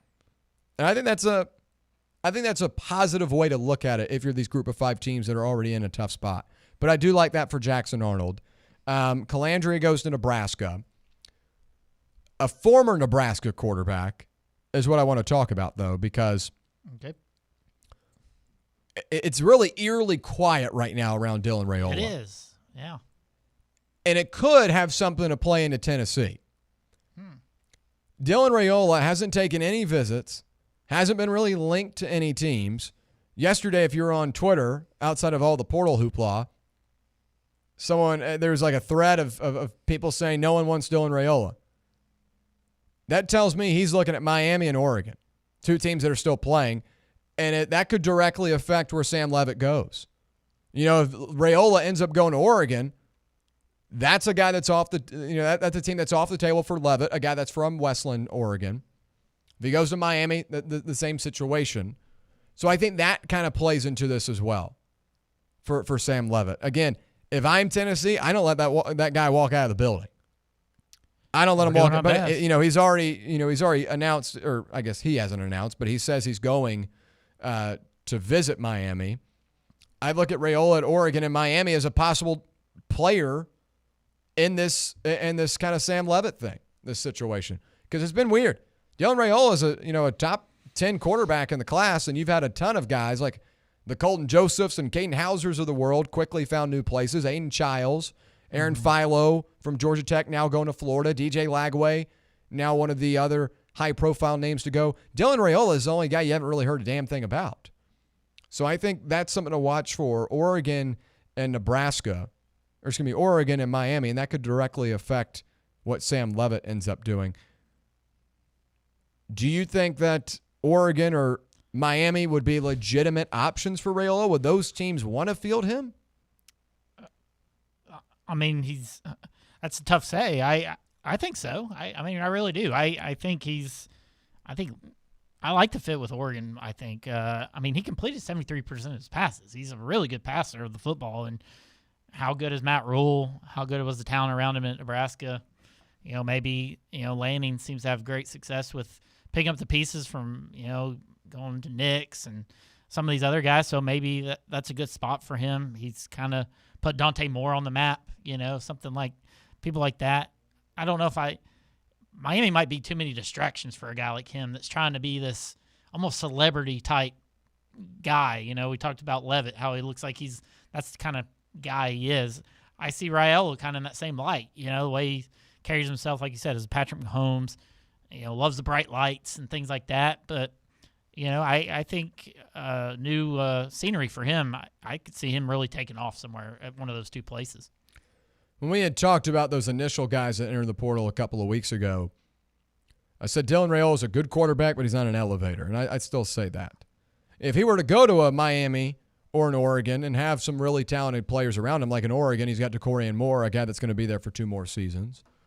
Malachi Toney at Malachi Toney at Miami, and they've recruited well, have a good offensive line. I think that helps. You mentioned the completion percentage. I also take a look at the sacks. Now, they did have a bad offensive line, did Nebraska, but he also holds on to the ball a lot. Mm-hmm. Like, that was a big gripe for a lot of people on Shedeur Sanders. Yeah. Like, he's got a really good completion percentage coming out of Colorado, but he takes a lot of sacks. So, like, how many of those non-throwaways affected that? You know what I mean? So, I thought it's interesting that Raiola hasn't been mentioned, but it tells me Oregon and Miami are going to be the ones in play. But that could really help Tennessee. Yeah, I mean, I know we'll probably talk about Damon Williams because more stuff's popping up with him as we've been on the air with this whole agent thing and, kind of maybe some links to Miami now all of a sudden with this new agent being from Miami. So, how does that, affect things? Does a Washington get into a mix with a Raiola, and if Damon Williams isn't in your plans, which is kind of more and more looking like. But I know, I think Bo Perbula actually went out to Washington yesterday as well to visit. So, there still feels like a bunch of moving parts here, especially if we aren't able to lock down Levitt, and things like that. Like, are we desperate enough to bring a Raiola onto campus just to have conversations? He's an Adidas guy too, right? Like, so I don't know. This is funny. Okay. So Matt Zenitz of CBS tweeting out that Zylan Perry has signed with Cincinnati, but on the graphic it's still got Tennessee on there. That's what Is it real? Is it? No, real? it's him. But real? that's what I'm saying. It shows because I don't think he's coming to Tennessee. I think it's actually Cincinnati. He just used the wrong graphic for it. Gotcha. But that does reconfirm he was supposed to commit earlier this week. Mm-hmm. And I know it just kind of got you off track there. No, for a second, you're good. But, You're good. I wasn't saying anything much different than what you've already said. And, Raul, he's going to probably be the best in the portal here soon, if Levitt drops, and things like that. So it's going to be interesting to see where Raul ends up, though. Now, we've gotten a couple of comments over the last couple of days about Taron Dickens out of Western Carolina. He put up numbers. 880th best player in the portal, the number 74 quarterback in 85 grade. He comes out of Miami, Florida, 5'11", 180, a dual threat guy. Totaled 3,508 yards, 38 touchdowns, 2 interceptions this year for the Catamounts. My thing with that is, I think are you ready to have a guy come in from West Carolina and be your starter at Tennessee? I know you can. And they've said it in the comments. Trinidad Chambliss, an example from coming over from Ferris State. We just saw what he did for Ole Miss and continues to do for the Rebels. Right. But how much of what Chambliss is doing is just, that kind of being a one-off gem, right? I think adding a Taron Dickens, I think would be too big of a risk for Tennessee in terms of, I don't know what his payment would look like. Maybe if you want to just roll a 3-quarterback competition with Brandon and McIntyre and then that Dickens kid, you can maybe do that. But I don't know if. What level is Western Carolina? What level is that? The FCS. FCS. Okay. Yeah, FCS level. Mm-hmm. And they played a couple of Division I teams this year. They took NC State either. He's 5'10", 180. That's pretty small. Yeah, I know. That's what I don't like. Yeah. Buck is asking about the guy from Slippery Rock. Kanye Thompson committed to Pittsburgh earlier this morning, he told me. Okay. So that's another guy off the board. But, wish him the best. He's a hell of an athlete, I will say. Ran the 100-meter dash with numbers at, 10.1 seconds. He's a speedster. Broke a bunch of conference records there. But he told me this morning he's going to Pittsburgh, committed this morning officially per his Instagram. I'm trying to see if Zenitz redoes the graphic here. Yeah, he does. Okay. He heard you. Yeah. And it's nothing against him. But that just reconfirms to me, by the way, that Tennessee was supposed to land him. It just didn't work. This didn't work. So other than that, I think we're pretty good on the portal. Folks at home watching online, if you have any questions, feel free to comment. We'll hit them after the break. But when we come back, talk about the college football playoff. Yeah, that's being played tonight. The college football playoff, Ole Miss, Miami, the Fiesta Bowl. Have any comments? Comment them. We'll see them after the break. Then we'll break down tonight's game between the Rebs and Canes. Stay right here. It's the Playbook presented by VIP Play on Fan Run Radio. For the fans, by the fans. This is Fan Run Radio, Knoxville. Hey Vols fans, Cody Brown here. I grew up right here in Tennessee and know what it means when someone says, I've got your back.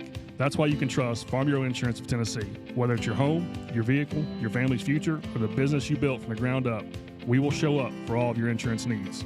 We are Tennesseans who understand what matters, which is doing right by you. Insurance is not all about just paperwork and policies, but it's about the people we insure every day. So if you want insurance that hits home, give me a call at 865-992-3871. Go Vols. Hi, this is Bo Kregner from the Kregner Group at Realty Executives, and I know there's a lot of choices here in East Tennessee when it comes to choosing a realtor.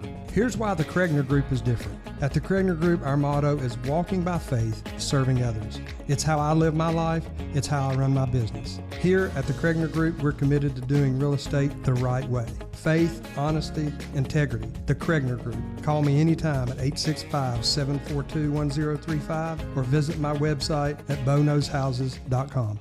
This football season, crack open a cold beer that doesn't fumble the flavor. Garage Beer is 100% beer-flavored beer. No gimmicks, just cold beer. Co-owned by the Kelsey brothers and brewed right here in the Volunteer State, Garage Beer is perfect for fall fire pits and Tennessee tailgates. So pick up a 12-pack today of the official beer of Football Fridays on Fan Run Radio. Garage Beer, 100% beer-flavored beer. Vol fans, reimagine your home at Broadway Carpets and Flooring for any remodeling or building needs. With a variety of carpets, rugs, hardwood, vinyl, and stone, Broadway has all the flooring and installation options you're looking for, including pet-resistant products like Pet Perfect Carpet from Shaw Floors. Visit their showroom in downtown Knoxville or the location in West Knoxville located on Kingston Pike near Pellissippi Parkway today. Welcome to Axle Logistics, where excellence isn't just a goal, it's an energy. As a leading third-party logistics company, Axle is powered by an award-winning culture built on a work hard, play hard mentality. Here, the drive for success is contagious and hard work never goes unnoticed. Whether you're just starting out or looking to level up, Axle Logistics is the place to launch your career. Join us and take your ambition to the stars. To learn more, visit axlelogistics.com.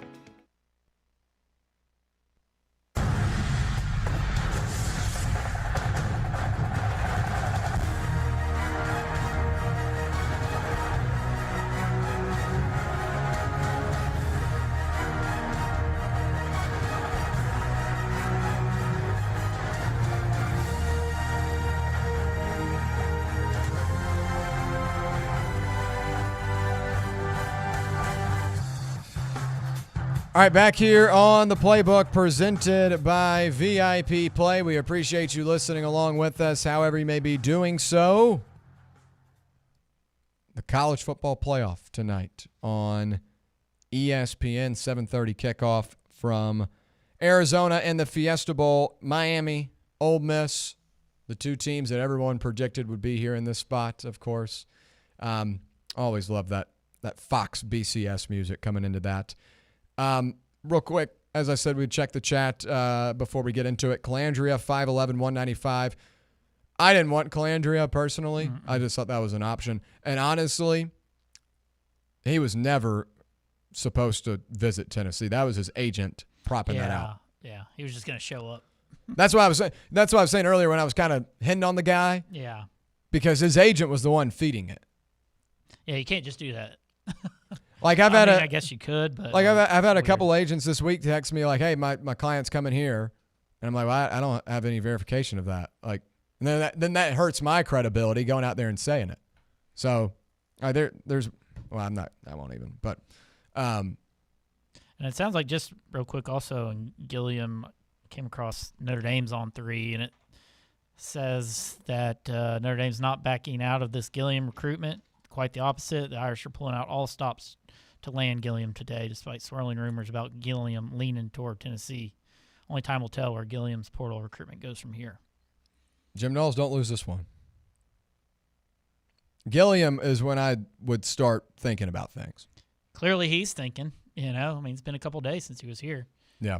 But yeah, so that's just a quick update on, because I know it's one we're anticipating, and that won't hurt, so.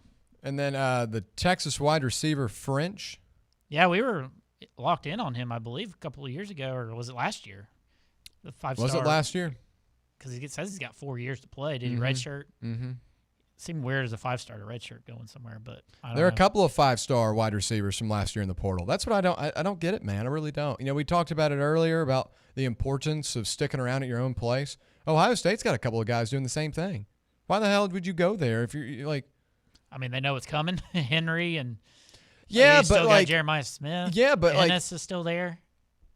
And Heartline's gone. I mean, Heartline being gone is one thing. For Texas, though, I don't understand that. The one I'm waiting on is for Cam Coleman to announce he's at Texas Tech. I know he's visiting. So yeah, there's been a meme going online of everyone is just using AI to edit a Hayes Fawcett edit. Oh, I saw one this morning that said Cam Coleman's going to Purdue. And someone saying wow, didn't expect this. They'd have to AI, back up the whole athletic department. Yeah. All right, let's get into tonight's matchup between the Hurricanes and Rebels. What a season it's been for Ole Miss. One of the most successful seasons in Rebels history ended in the regular season with a dramatic tailspin of Lane Kiffin, and many have doubted this team even before Kiffin decided to leave Oxford. Yep. They go into the college football playoff. They host Tulane. They make quick work of them. And then last week in the Sugar Bowl, they took down the big bad Bulldogs and Kirby Smart in the Sugar Bowl. Now they find themselves in Phoenix, Arizona, Tempe, Arizona, I think. One of those in between. For the Fiesta Bowl against Miami, one of the most historic and prestigious brands in all of college football, riding high after taking down Ohio State in the Cotton Bowl. Carson Beck, an experienced quarterback, has done an incredible job this season in the games they have won and the ones they have lost. It's been a different version. Do you get the good Beck or the bad Beck? A question to watch tonight. On the other side, it's Trinidad Chambliss, a former Ferris State transfer. The guy from Ferris State is now in the college football playoff. A national champion last year, looking to do so at the D1 FBS level this year. When you look at the two teams going up against each other, I begin with the offense for Ole Miss up against this Miami defense. Ole Miss's offense has been predicated on their speed throughout the season, whether it's Trinidad Chambliss as a runner, whether it's Kewan Lacey as a running back, or the talented array of wide receivers that this team boasts, from Caden Lee to DeJon Stribling to Watkins, whatever you want to say. They got a lot of guys that have some speed. The offensive line has been solid as well. Former Arkansas offensive lineman Patrick Kudus has done a great job. That was a portal acquisition for them last year. It's a good offensive line. But what I do worry about tonight's game is Miami's defensive front and headhunting mentality on the perimeter. Ruben Bain and Akeem Mesidor, two of the best in college football. A dangerous defensive line duo to go up against off the edge. How did they handle that Ole Miss offensive line that for the most part has done their job throughout the season? They've got guys like Deontay Scott and Jacoby Thomas and a ton of really, really talented perimeter players that fly to the football and play violently.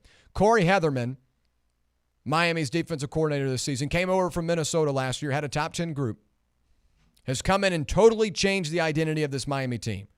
They play violent, they hit you hard, they run to the football, and they make an impact and make their presence known early on. Jacoby Thomas, a former Tennessee player, by the way. Landon Kelly chimes in. Patrick Kudus, CBHS alum. Yes, he is. Shout out Memphis and the Purple Wave. Even, honestly, for another day, I'll talk about the NIL world in Memphis going on right now. But Jacoby Thomas, a name that you guys remember, getting back onto the Miami talk. I am worried for Ole Miss going up against a defense like Miami that can match their speed. Because Ole Miss has had success all season long because of the speed they have on the perimeter offensively and their ability to beat you in multiple different facets. Georgia's defense, I thought, improved over the course of the season. Obviously, the one we saw in Neyland was not the Georgia of old, but I thought they improved and had one of their best showings against Alabama in the SEC championship. And they had a 7-point lead, double-digit lead going into halftime in the Sugar Bowl, and the speed of Ole Miss just became too much. The difference makers made plays. Chambliss, Lacey, extending drives. So I think if you're Miami tonight, you've got to get in the backfield and you've got to put a lot of pressure on Chambliss. The last time Miami went up against an undersized quarterback, it didn't go well for the other team, that is. I remember little Tommy Castellanos running right up into Ruben Bain. It looked like a Cub running into a Bear. So I worry about that tonight. On the other side of the ball, it's Miami's offense and this Ole Miss defense. Now, the Rebels defense doesn't get in the backfield a ton, doesn't create a whole lot of tackles for loss or pressure, and that's been one of the things I've pushed for them to do. But I thought they had a really strong second half defensive performance against the Bulldogs, and they're going to have the same tonight against Carson Beck, who might not be the greatest quarterback in college football, but he's played a lot of downs, and he's smart, and he knows what is coming. Where he gets rattled is where he starts forcing plays down the field because they're behind the chains. I think that's Ole Miss's best recipe tonight. Put Miami in a 3rd and long, and you'll start seeing Beck start to force things down the field. He did a lot of it in their losses this season. Go back to the Louisville game. 3rd and 7, 2nd and 8, zipping it down the field in double coverage. And it'd be intercepted, bad decisions. I think that's Ole Miss's best way to win defensively. Put them in 3rd and long. The Miami run game has been solid in the college football playoff. Obviously Fletcher had an incredible day against Texas A&M, but the run game has been a little inconsistent for them throughout the season. It hasn't been an issue to this point in the playoff. Does Ole Miss in that front, who is very talented, by the way, guys like Eccles, Perkins, Umanlian, very talented group. Can they start, forcing Miami into those 3rd and longs, I think is something to watch for. Overall, I don't have a strong side on this one at the moment.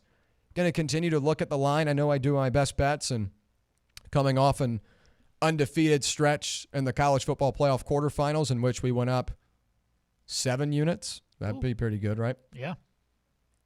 I lean Miami at the moment, but it's also tough to go against this Ole Miss team. I feel like they might just be a team of destiny, but this will be their match. Their match will be met tonight up against this Miami team. Brett, what do you make of the college football playoff tonight? Miami and Ole Miss battling it out in the Fiesta Bowl. I think it helps Miami that they did see an A&M with a Marcel Reed, just to kind of get that kind of the elusive quarterback. They're similar guys, good athletes and things like that. The task Miami has is the physicalness that Ole Miss plays with in the run game with Cleveland and Lacey. That's something they haven't really seen yet in these playoffs and things like that. And I think that's ultimately what it's going to come down to, because I think this Ole Miss defense, Miami's offense isn't as explosive as some of the other teams that Ole Miss has seen. So I think this has the potential to be a lower scoring game and things like that. And I feel like if it gets to where the numbers getting bigger, I think that favors Ole Miss and things like that. But is Beck going to continue to play mistake-free football? You don't want to give Ole Miss in this offense free chances and things like that. And he's done a good job this playoffs and not making a mistake, getting the ball to Fletcher, and things like that. So, I think, I'm kind of riding this wave that Ole Miss is on. I do. They're a good football team, even without Kiffin and things like that. We'll see if all this coaching things and catches up to them in games like this. But I think I lean Ole Miss by a field goal or so. I think it's going to be an exciting football game. Pretty excited for this one. It comes down to special teams. Ole Miss has the advantage, big time. Mm-hmm. Miami has had kicking problems throughout the season. They've got a pair of kickers. One of them is Brent Auburn from Texas, who kind of fell out of grace for the Longhorns last season, missed a couple of key ones. And their other guy is a Florida Atlantic transfer. They've kind of gone back and forth on those guys throughout the season. But Ole Miss, they don't have an issue. The reason why they're here is off a huge kick. So I know it's, not going to be the biggest deal in every game, but special teams can win incrementally. And if it's a game like this, short spread, -3.5 right now on VIP play, use the code FANRUN for $100 in bonus bets if you want to bet on it. Gambling problem, call 1-800-889-9789. Must be 21 years or older and located in Tennessee to bet. I've got to say that. But I think special teams could come up big in a situation like that. And I thought special teams would be big in Alabama, Oklahoma. It ended up going against me. It did matter, but it just happened to be Oklahoma, the team that had the significant advantage heading into it with a drop, punt attempt and missing field goals. I wish we would have seen that more in Neyland from that very talented kicker at Oklahoma. But I lean Miami right now at the number. Probably a 3.5 would be a little bit more favorable what about for the Ole Miss. 52 number for the?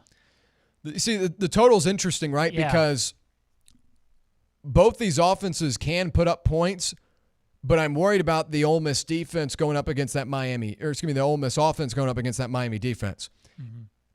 If Ole Miss wins this game, this total goes over because they're going to be in a shootout, right? Right. If Miami wins, I think it goes under because that means they're limiting the amount of opportunities and possessions Ole Miss has. Right. So that's the way I look at it right now in terms of – and that's why I don't have a side at the moment. Now, tomorrow's a different story, folks. You come tomorrow, I'll give you a 3-unit play, a hammer play. Hammer play before I head over to Jacksonville. But in this game specifically, don't have as sharp of a read. So – do you have like a X factor out of like your main, like your Fletchers, your Lacey's, your Chambliss? Like, is it Malachi Toney for you, maybe in a kick game or just his explosiveness, something like that? For Ole Miss, I think the X factor has got to be Kewan Lacey. Okay. Because I think if he doesn't run the ball well, they don't win. Because go back to the Tulane game, right? I mean, obviously Ole Miss was just a much better team than them.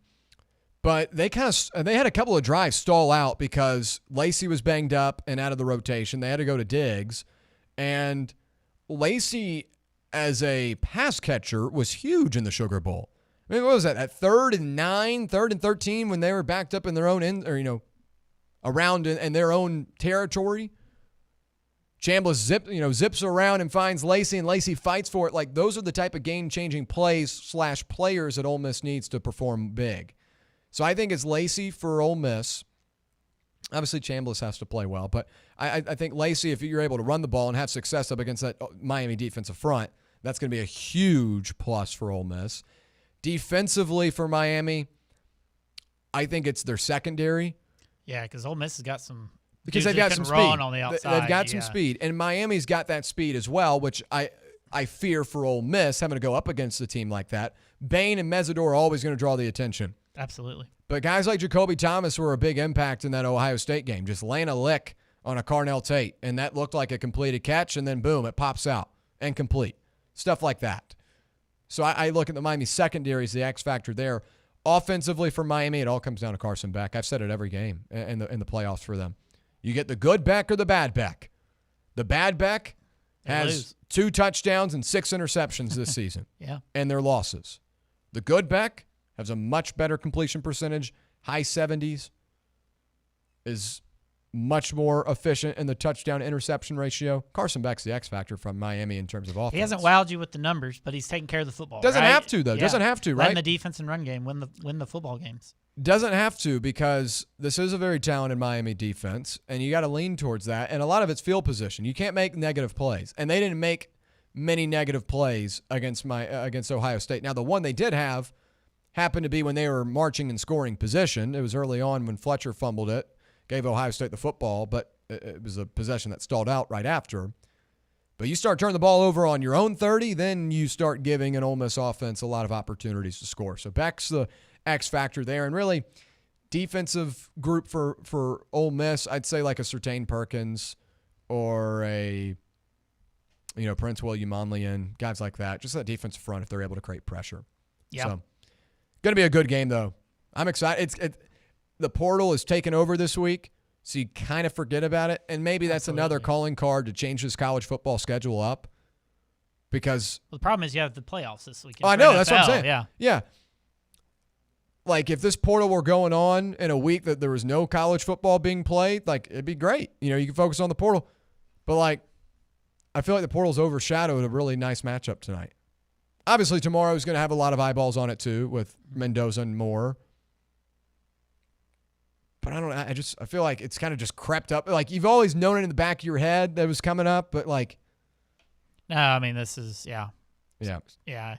It's tough, but, yeah, it should be a fun game, though. No doubt about it. Good stuff. Yep. All right, when we come back, we'll wrap things up. If you're on that YouTube chat, smash that like button that says we're doing a good job, or I hope we're doing a good job. I saw someone in the comment section say it. Hit that like button. Let's do it. Hit the like button. When we come back, we'll wrap things up. Stay right here. It's the Playbook presented by VIP Play on Fan Run Radio. Check out our new and improved website at fanrunradio.com. Hey folks, if you're in need of a lawyer, you need to call my friend Jerry Givens. I've known Jerry since high school and can personally vouch for him. He's East Tennessee through and through, and if you're going through a divorce, bankruptcy, or a DUI case, you'll need someone you can trust on your side to help you navigate the local legal system. You can trust Jerry Givens. Call the law offices of Jerry Givens today at 865-801-9250 to schedule your free consultation. That's 801-9250. Barley's has live music on weekends, general team trivia on Wednesday nights at 8 p.m., and now live sports trivia courtesy of the Knoxville Trivia Guys every Thursday night upstairs. The game starts at 7 p.m. and is free to play for everyone, so head on down to the Old City and show off your sports knowledge and win gift cards to Barley's. Use those gift cards to buy some delicious food and drinks, and you can take it all in with their wide selection of TVs and indoor projectors. Barley's Tap Room and Pizzeria. God knows I am reincarnated. I was stargazing. Life goes on. I need all my babies. Woke up looking for the broccoli. Keep a horn. All right, wrapping things up on the Playbook presented by VIP Play. Coming up next, it's The Drive. Russell Smith, Bob Baskerville, the Bear, and Walker Smith, no relation, rounding out your Thursday here in K-Town. Real quick, next week, we will be at Smoky Mountain Brewery in Turkey Creek. Really excited to go back there. Had a great show last time. Great environment. Got some friends over there that do an incredible job. Happy to go back there. So come join us next week at Smoky Mountain Brewery in Turkey Creek. Come hang out. I think Tennessee and A&M play later that night too. On Tuesday? You said it was Tuesday we're going over there? Yeah, Tuesday. Or I probably should know that, and it's slipping my mind. Let me pull it up real up. We do. Yep, 7 o'clock. Yeah, let me pull it up real quick just so I can make sure. Yeah, 1 week from tomorrow. Yeah, Tuesday. Yeah, Tuesday. Yeah, we play A&M. Next Tuesday. At home. Come join us next Tuesday at Smoky Mountain Brewery, folks. Make sure to smash that like button as well right now before we head out. Final thoughts on this Thursday from the same people that brought you Nico Iamaleava. Mm-hmm. They now bring you Damon Williams Jr. Did you see this? Yes, I did. Yep. So the same agent, the same agent that led or represented Nico Iamaleava. Let me pull this back up the Cordell Landers guy, right? Yeah. Pete Thamel wrote the article and said that basically he was involved with telling him he should try and go somewhere else, I think is kind of what it was. I think I have it somewhere too. I think that was my. Let's see. So I'm trying to pull. I had it up earlier, but it was interesting because I think it's the same guy that represented Nico is now the same guy behind the Damon Williams Jr. thing. But I think he has come out and no longer representing him. Is that correct? Well, no. The Hendrickson was the agent that dropped off with Damon Williams earlier. And the new representation is some guy named Heitner, I believe, out of Miami. But I think the whole story was, and I'm trying to find it, that Nico said, where is it? Well, I'm not finding it right now. But anyway, like Cordell Landers, per source is one person who has contacted schools about Williams is Cordell Landers, who generally refers to himself as an advisor and loomed as one of the central figures in Nico's departure from Tennessee. Landers denied to ESPN that he's involved with Williams. So it's all tied to Nico, but basically Damon Williams has new representation of an agent that's in Miami now. Currently, interesting. So and now people are like, oh, is Miami involved in these sweepstakes for whatever? It's one of the crazier stories that I've come across in this portal. Well, I think Damon Williams Jr. is going to be a story we remember for years. And something we look back on here in 10, 15 years and say that's what changed NIL. That's what changed the transfer portal. Because I think that what the outcome of this, and if it gets messy, which it very easily could. It already is. I mean, it's been messy. Yes, it's already messy. Yeah. But if they take his ass to court over this, and he loses that case, or Washington, like the outcome of that is going to have some sort of effect moving forward. Yeah, so the Hendrickson guy, he left Damon Williams he said, I've made the decision in my representation of Damon Williams. Oh, because it's a bad look for him. Effective immediately due to philosophical differences. So he probably is saying, I don't agree with what you're going to do. Basically, yeah. And he doesn't want to go fight against the Big Ten, Washington, LSU. No. That hurts him as a representative. And this of a Heitner brand. guy was evidently a part of whatever he said yesterday about the Wisconsin Miami kid. I think he was involved in that. So he doesn't care. Playing. Yeah, he doesn't mind playing in the dirt, and he was successful last year. I mean, is that kid that did that? Is he playing a role for Miami right now? Do you know? I don't even know. I'm just curious. I don't remember the kid specific. I know the battle. I don't remember the kid specifically. Yeah, so just a wild story, no doubt about it. And it's going to be interesting to see. I mean, somebody could get a really good quarterback out of this, but For sure. it hurts Washington big time, who's a decent football school, and we play them in a couple of years, I guess. Well, yeah. I mean, Bo Prabula visited yesterday. I did Washington. see. So it makes sense that they think he's going. If right? they sign Bo Prabula, they're taking Williams to court.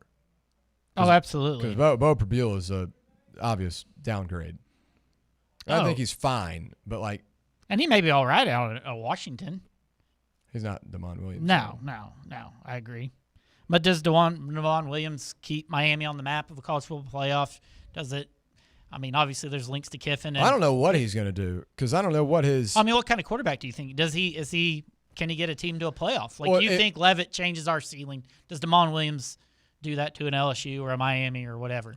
I think he could do it to an LSU with the type of receivers they've corralled in. Jackson Harris from Hawaii. Right. Eugene Wilson III from Florida. Jace Brown from Kansas State, a guy I really like.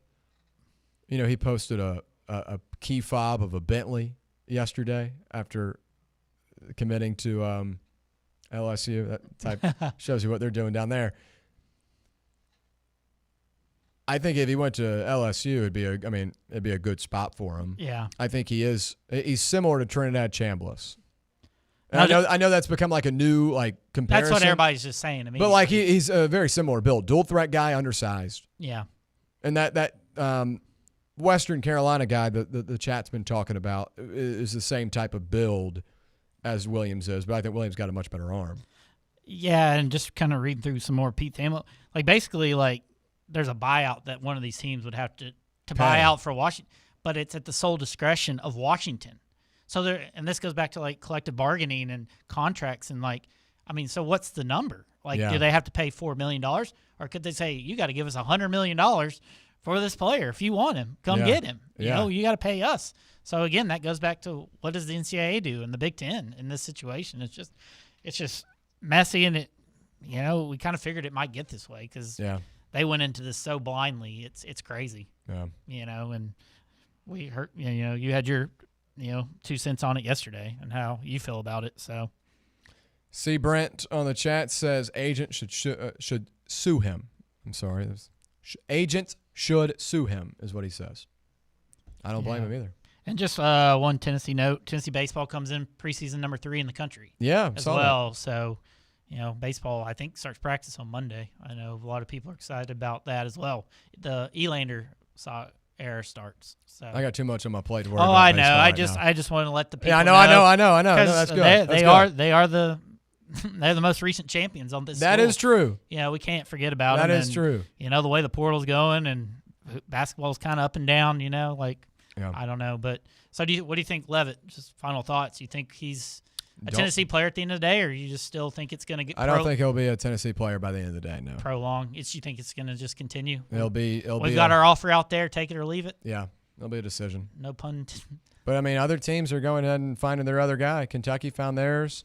LSU's probably going to get theirs. It's probably going to be down to Oregon, Miami, and Tennessee. If I'm Tennessee, I don't let them walk out the door today or tomorrow. Or you're having to go beg the courts. If he's at that Embassy Suites downtown. Don't you think we got him in one of the little penthouses that are down on campus? I don't know what he's doing. I don't know where he is.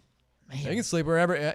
Again, Sam Levitt, you want to come hang out with me tonight? Just don't break my TV. Come watch the game. Exactly. Don't watch the TV. That's going to wrap it up for a Thursday edition of the Playbook presented by VIP Play. We appreciate you listening along with us. For Brett Hullander, I'm William Pattison. Join us tomorrow, same time as always, from 1 to 3 right here on Fan Run Radio. Coming up next, it's The Drive.